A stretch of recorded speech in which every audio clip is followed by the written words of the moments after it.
हम करेंगे जोड़, ठीक है। ये क्या क्या है? जोड़ का चिन्ह है, ठीक है। अब अगर हम कहीं पे इसको लगाते हैं तो हमें पता चलता है कि ये जोड़ है, ठीक है। हाँ, तो सबसे पहले हम जोड़ के लिए हमें क्या आना चाहिए? गिनतियाँ आनी चाहिए। गिनतियाँ आनी चाहिए तो गिनतियों को बोलते हैं अंक।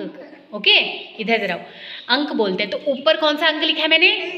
2 और नीचे 1 लिखा है। Very good. तो अब हमने 2 अंक जो लिखा है, 2 लाइन यहाँ पे खींचो तो 1 2, वेरी गुड। 2 लाइन खींच ली। अब हमने 1 नीचे है, 1 लाइन और खींचो वहाँ पे। Very good.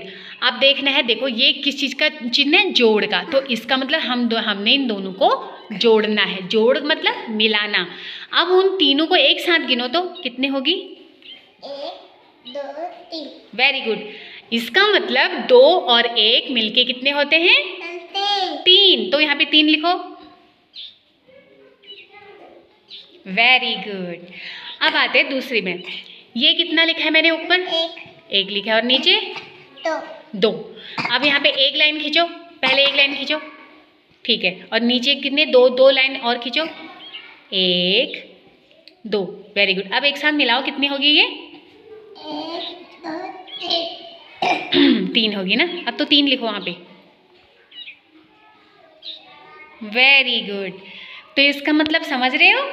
2 और 1 जोड़ के 3, 1 और 2 जोड़ के भी 3। अब दूसरा बनाते हैं। अभी मैंने दूसरे जोड़ बना दिए हैं। तो अब ये बताओ ऊपर कौन सा अंक लिखा है? 3 और नीचे 2। तो इसका मतलब 3 में हमने 2 जोड़ने हैं। तो यहाँ पे 3 लाइन बनाओ तो माही, यहाँ पे बनाओ 1 3। Very good, very good. अब नीचे कौन सा अंक है? 2। अब 2 लाइन फिर खींचो इसके साथ।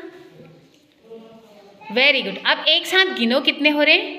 1 2 3 4 5। Very good. तो इसका मतलब क्या है? 3 और 2 5। यहाँ पे 5 लिखो, 5 लिखो। शाबाश। अब आती है इसकी बारी। चलो यहाँ पे आओ। ये कितना है? 2 और ये 3। अब यहाँ पे 2 लाइन खींचो पहले, फिर 3 लाइन खींचो। Very good. फिर एक साथ गिनो, 1 2 3 4 5। ये भी 5। चलो लिखो 5। शाबाश। तो इस तरह से हम जोड़ सीखेंगे, ठीक है।